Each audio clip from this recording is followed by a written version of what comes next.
Dans cette vidéo, tu vas entendre des élèves du collège Waldeck-Rousseau lire le développement construit qu'ils ont réalisé sur l'État totalitaire nazi.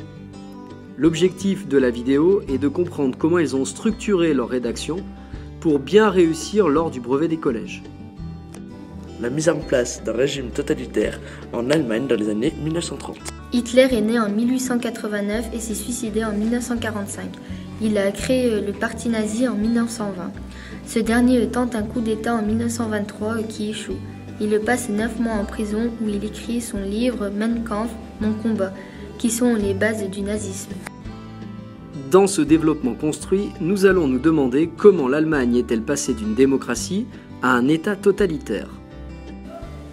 Suite à la défaite allemande en 1918, les Allemands signent le traité de Versailles. L'Allemagne est donc affaiblie. Le parti nazi remonte le moral à la population en leur promettant du pain et du travail lors des élections législatives de 1933. Le parti nazi prend le pouvoir. En 1933, le parti nazi est la première force politique majeure. Hitler devient légalement chancelier en janvier 1933. En février, les nazis incendient le Parlement pour éliminer toute opposition. Puis, en mars, Hitler obtient les pleins pouvoirs et installe un État totalitaire. Conséquence au pouvoir du parti nazi. L'Allemagne nazie devient un État raciste et antisémite. En 1935, les lois de Nuremberg excluent les juifs de la population.